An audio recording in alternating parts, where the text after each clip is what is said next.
जरूरी सूचना है आप सभी स्टूडेंट्स के लिए। स्टडी फॉर सिविल सर्विसेज का Android app Google play store में आ चुका है, उसको प्लीज तुरंत इंस्टॉल कर लीजिए। और अगर आप स्टडी फॉर सिविल सर्विसेज के सिर्फ ऐप से कोई भी कोर्स, कोई भी पीडीएफ परचेज करते हैं तो उसमें अप्लाई कूपन, अगर आप ज्ञान सर जो है आप उसमें अप्लाई करते हैं, ये कूपन कोड है, तो उसमें 20% फीस तुरंत माफ हो जाएगी, मतलब 20% डिस्काउंट तुरंत उसमें लग जाएगा। ज्ञान सर लिखना है, नॉर्मली ज्ञान सर स्मॉल लेटर में है सब कुछ, कोई स्पेस नहीं, कोई कॉलम नहीं, सिर्फ ज्ञान सर GYANSIR। इस तरह से अगर कूपन कोड लगाते हैं आप ऐप में बाई करने से पहले, जो अप्लाई कूपन वाले में आता है, तो 20% का डिस्काउंट तुरंत मिलेगा। वीडियो देखिए। नमस्कार दोस्तों, इन्वायरमेंट के 12वें लेक्चर में आपका स्वागत है। आज हम लोग इन्वायरमेंट के पूरे 300 क्वेश्चन कंप्लीट कर लेंगे। ठीक है, 300 क्वेश्चन हो गए। अब आप ये देखिए आपको कितने तैयार हो गए हैं, है ना। अब आज के बाद अब एक काम करिए, रिवीजन कर लीजिए एक बार उसको। पूरी प्लेलिस्ट बनिए, 1 दिन 2 दिन जितना लग रहा है आपको, 2 दिन ले लीजिए आराम से। 300 क्वेश्चन है, 150 आज रिवीजन करिए, 150 कल करिए। ठीक है, प्लीज़ इसको रिवीजन ज़रूर करते रहिए, आपको काफ़ी हेल्प होगी। 500 कराऊंगा मैं, प्लस करंट अफेयर से इन्वायरमेंट को इंक्लूड कर लीजिए, प्लस PYQ। बस किसी को भी करने का यही तरीका है, और सब आपको स्टडी फॉर सिविल सर्विसेज पे मिल जाएगा। 500 ये दे रहे हैं, PYQ इन्वायरमेंट के दे चुके हैं, करंट अफेयर्स आपको स्टडी फॉर सिविल सर्विसेज देता ही है। ठीक है, तो हमारे पेड ग्रुप से जुड़ के आप कंप्लीट तैयारी कर सकते हैं, एकदम रिस्ट्रिक्टेड वे में, कंसिस्टेंसी बना के, रेगुलरिटी के साथ। तो चलिए वीडियो की शुरुआत करते हैं। कह रहा choose the abiotic factor which help in the regional variation in biodiversity. अजैविक कारकों का चयन करें जो जैव विविधता को की क्षेत्रीय विविधताओं में मदद करते हैं। प्रकाश, मिट्टी या तापमान। इसमें से बस सिंपल सा ये पहचान लो अबायोटिक फैक्टर कौन से। देखिए 2 होते हैं, एक बायोटिक एक अबायोटिक। दोनों को ज़रा आप रिकॉल करिए पहले। बायोटिक होते हैं जिनमें जान होती है, अबायोटिक होते हैं जिनमें जान नहीं होती। अब लाइट, सॉइल, टेम्परेचर, ये तीनों ही कैसे हैं? अबायोटिक है भाई। ये कैसे? नॉन लिविंग थिंग है ना ये। ठीक है, चलिए आगे बढ़ते हैं। अगला क्वेश्चन क्या कह रहा है? अगला कह रहा है वायु प्रदूषण की रोकथाम और नियंत्रण अधिनियम 1981 में लागू हुआ। बाद में वायु प्रदूषक के रूप में शोर को शामिल करने के लिए कौन सा अमेंडमेंट, मतलब कब अमेंडमेंट करा गया था? इंग्लिश में अगर देखें तो air prevention and control of pollution act, पहले तो ये टाइम याद रखना, 1981 में आया था। Later when amended to include noise as an air pollutant. शोर को भी एक एयर पोल्यूटेंट इंक्लूड कब करा गया? सिंपल सा सवाल है, डायरेक्ट वन लाइनर है, ज़्यादा माथा 25 में आपको नहीं करनी होगी। तो ये कब करा गया था? 1987, 1991, 2006 या 2009? तो बहुत जल्दी अमेंडमेंट इसमें करा गया। ये करा गया 1987 में। कब करा गया? 1987 में। ठीक है, अगला है लेमरू रिजर्व क्षेत्र किस राज्य में स्थित है? In which state is Lemru reserve area located? Chhattisgarh, Assam, Nagaland या मेघालय? कहाँ पर है लेमरू रिजर्व एरिया? तो बहुत सिंपल है, लेमरू रिजर्व एरिया ये छत्तीसगढ़ में मिलेगा। डायरेक्ट आपको फैक्चुअल सवाल याद रखना है, कहाँ पर है? छत्तीसगढ़ में। चलिए, अमराबाद बाघ अभ्यारण्य किस राज्य में स्थित है? In which state is Amrabad tiger reserve located? Bihar, Telangana, Chhattisgarh या महाराष्ट्र? तो कहाँ है अमराबाद टाइगर रिजर्व? ये है तेलंगाना में। अमराबाद टाइगर रिजर्व कहाँ पर है? तेलंगाना में। ठीक है, 280 देख लेते हैं। जोंक किस नदी के दाहिने किनारे की सहायक नदी है? Jonk is a right bank tributary of which river? Hasdeo, Pabbar, Brahmani या महानदी? तो जोग, तेल, ओंग, ये पता होगा आपको, महानदी की ट्रिब्यूटरी। तेल, ओंग, जोग, ये सब किसकी है? महानदी की। ठीक है, चलिए अगले प्रश्न पे आते हैं हम लोग। अगला प्रश्न क्या कह रहा है? निम्नलिखित में से कौन से कोयला दहन उत्पाद का उदाहरण है? Which of the following is या are example of coal combustion product? Boiler slag, bottom ash, fly ash या all of the above? Fly ash का देखिए, या जो कोल कंबंशन है, ये तीनों ही है भाई। बॉयलर स्लैग है, बॉटम ऐश है, फ्लाई ऐश है, ये सभी कोल कंबंशन के दौरान निकलते हैं पार्टिकल्स। ठीक है, तीनों ही सही हो जाएंगे। अगले प्रश्न पे आते हैं। भू आकृति प्रक्रियाओं में धीमी गति के अंतर्गत क्या वर्गीकृत किया जाता है? What is classified under slow movement in land form process? Landslide, creep, mud flow या अर्थ फ्लो? भूस्खलन, मंद विरूपण, पंख प्रवाह या मृदा प्रवाह? देखिए जो स्लो मूवमेंट होता है ना, वो, अब लैंडस्लाइड पता हो तो एकदम सडन होता है, मड फ्लो भी सडन, अर्थ फ्लो भी सडन, बाई अर्थक्वेक आ जाता है। क्रीप जो होता है, मंद विरूपण, नाम से ही पता चल रहा है, ये बहुत ही धीमी गति से होता है, इसका नाम ही है। हिंदी वालों के लिए बहुत आसान है, मंद विरूपण, धीमे से जो होगा, सिंपल। 283, उत्तर प्रदेश में कृषि जलवायु क्षेत्रों की संख्या कितनी है? Number of agro climatic zone इन उत्तर प्रदेश, 5, 7, 9 या 11? तो उत्तर प्रदेश में एग्रो क्लाइमेटिक जोन कितने हैं? 9 एग्रो क्लाइमेटिक जोन है। कितने? 9 एग्रो क्लाइमेटिक जोन। ठीक है, 284 देख लेते हैं क्या कह रहा है। 284, ग्रीन मफलर किससे संबंधित है? Green muffler is related to मृदा प्रदूषण, वायु प्रदूषण, नॉइस प्रदूषण मतलब नॉइस पोल्यूशन या वाटर पोल्यूशन। तो बहुत आसान है। देखिए ग्रीन मफलर जो है एक टेक्निक है साउंड पोल्यूशन को कम करने के लिए कि 4 से 6 रोज़ प्लांट के लगा दीजिए जहाँ पे भी बहुत ज़्यादा पॉपुलेटेड एरिया, मतलब वहाँ पे पेड़ पेड़ पेड़ पेड़ लगा दो, ज़्यादा पेड़, क्योंकि पेड़ आपको पता हो सॉइल जो साउंड होता है उसको अब्जॉर्ब करते हैं, है ना। तो ग्रीन मफलर का मतलब ही था नॉइस पोल्यूशन को कंट्रोल करना। 285 देखते हैं, निम्नलिखित में से कौन सा विश्व का सबसे बड़ा पारिस्थितिकी तंत्र है? Which one of the following is the largest ecosystem in the world? Ocean, grassland, forest या माउंटेन? सबसे बड़ा इकोसिस्टम कौन सा है इसमें से? थोड़ा सा सोचेंगे आराम से बता लेंगे, आसान है। बिल्कुल सही, ओशियन जो है सबसे बड़ा इकोसिस्टम है। मतलब ओशियन में इतना ज़्यादा फूड चेन, फूड वेब सब है ना। इकोसिस्टम इतना वास्ट है ओशियन का। मीथेन गैस उत्पादक खेत है या methane gas producing field is? गेहूं की खेत, धान के खेत, कपास के खेत या मूंगफली के खेत?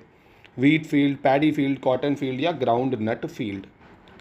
तो बहुत आसान है। देखिए जितने भी धान की खेती होती है मीथेन सबसे ज़्यादा धान की खेती से ही निकलता है मीथेन, ठीक है। निम्नलिखित में से किस वर्ष में पर्यावरण संरक्षण अधिनियम पारित किया गया था?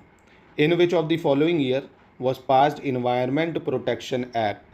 1982, 1986, 1990 या 1994? तो इन्वायरमेंट प्रोटेक्शन एक्ट कब आया? इन्वायरमेंट प्रोटेक्शन एक्ट आया 1986 में। कब आया था? 1986 में, ठीक है। मतलब कहने का उसके बाद आया था, वो क्या था? भोपाल गैस ट्रेजेडी, ठीक है। अगला सवाल देखते हैं, कौन सा सही सुमेलित नहीं है? Which of the following is not correctly match, ये बताना है आपको। राजा जी राष्ट्रीय उद्यान, ये हाथी मतलब राजा जी राष्ट्रीय उद्यान हाथियों के लिए है। परिया राष्ट्रीय उद्यान हंगुल के लिए है। मानस राष्ट्रीय उद्यान हाथी के लिए। दुधवा राष्ट्रीय उद्यान टाइगर के लिए। कौन सा सही सुमेलित नहीं है? तो इसमें देखिए जो परिया नेशनल पार्क है ये भी एलिफेंट के लिए है। किसके लिए? एलिफेंट के लिए है। राजा जी नेशनल पार्क एलिफेंट बिल्कुल सही है, और यह है कहाँ? उत्तराखंड में।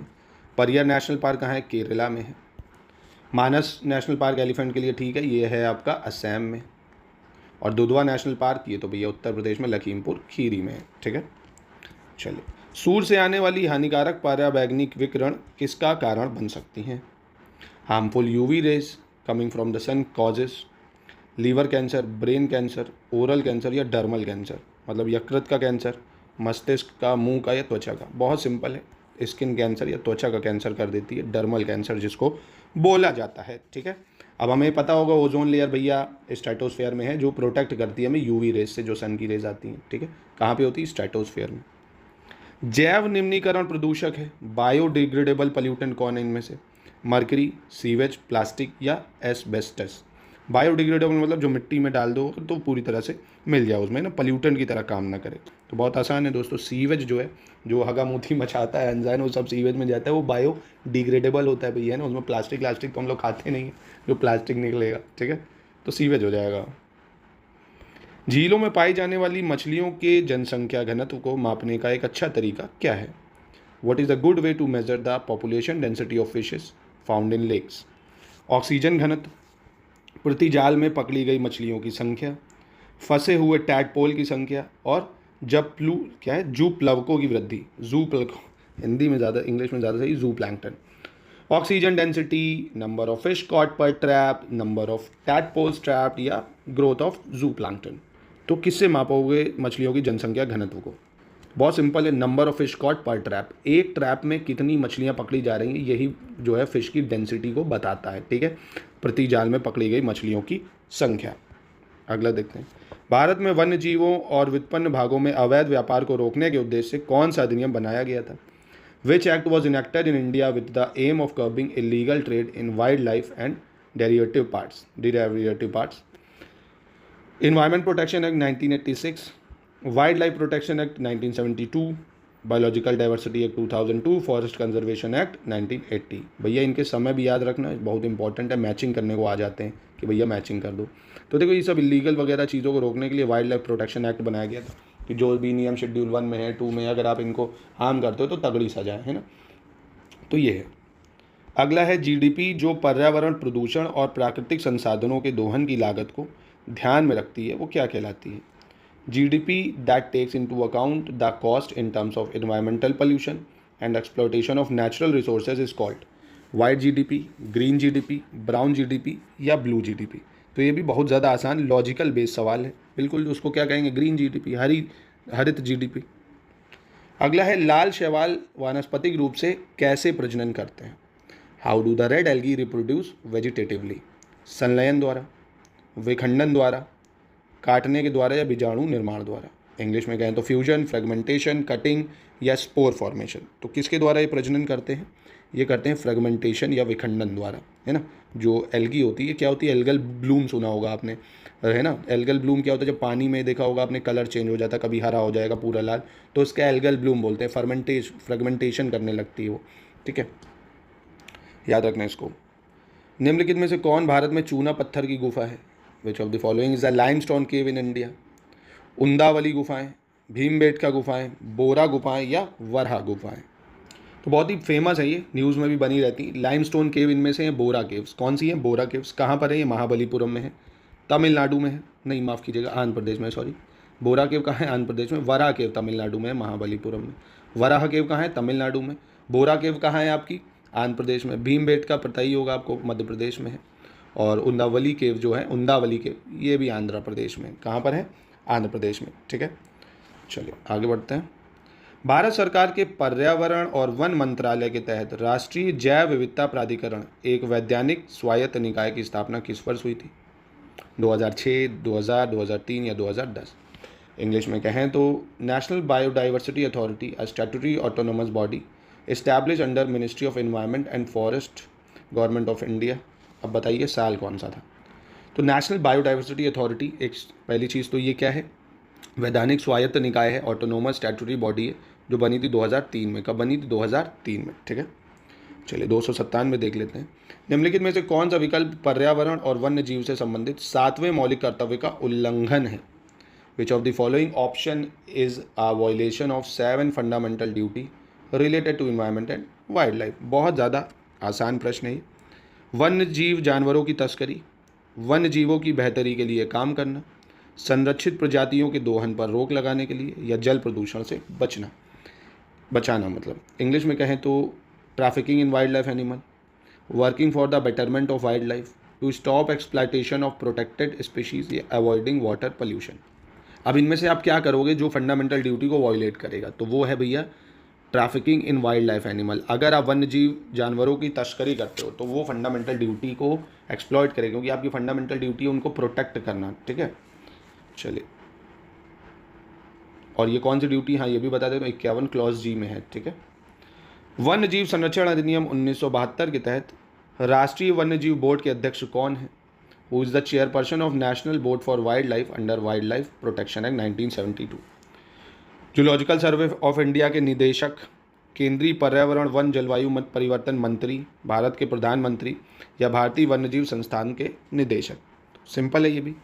पीएम जो होते हैं, देखिए वो वाइल्ड लाइफ प्रोटेक्शन जो है, वाइल्ड लाइफ मतलब नेशनल जो बोर्ड होता है वाइल्ड लाइफ का, उसके चेयरपर्सन पीएम होते हैं, जैसे नीति आयोग के होते हैं, ठीक है। तो एक्स ऑफिशियो ये होता है, जो भी पीएम बनेगा ऑटोमेटिकली उसका चेयरमैन बन जाएगा। चलिए 299 देखते हैं। डैश में मानव पर्यावरण पर संयुक्त राष्ट्र सम्मेलन स्टॉकहोम में आयोजित किया गया था। The united nation conference on human environment was held at Stockholm in December 1997, September 1978, June 1972 या अक्टूबर 1980। तो देखिए जून 1972 में मानव पर्यावरण पर संयुक्त राष्ट्र सम्मेलन स्टॉकहोम में आयोजित हुआ था। तो याद रखना, स्टॉकहोम कन्वेंशन डायरेक्ट पूछता कब हुआ था, तो 1972 में हुआ था, जून में हुआ था, ठीक है। अंतिम प्रश्न आज का देखते हैं। निम्नलिखित ऊर्जा स्रोतों में से कौन सा पर्यावरण को स्वच्छ रखने के लिए सर्वोत्तम है। पेट्रोलियम उत्पाद, वन उत्पाद, नाभिकीय विखंडन या सौर cell. Which of the following energy sources is best for keeping the environment clean. अब बताओ, इससे भी आसान कोई हो सकता है क्या प्रश्न जो इसका भी ना बता पाए। भैया एनवायरनमेंट को कौन सी एनर्जी क्लीन रखती है, solar energy, solar cell. Simple सी चीज़, आंसर हो गया। तो 300 प्रश्न हो गए दोस्तों। प्लीज़ रिक्वेस्ट करूंगा इसको आप अच्छे से लर्न कर लीजिए। मिलते हैं अपने नेक्स्ट लेक्चर में। 200 क्वेश्चन और बचे हैं आपके, ठीक है। तो ये आपके पूरे 500 हो जाएंगे। तो बहुत ही जल्द इसको भी मैं ख़त्म करा दूंगा। मिलते हैं नेक्स्ट वीडियो में।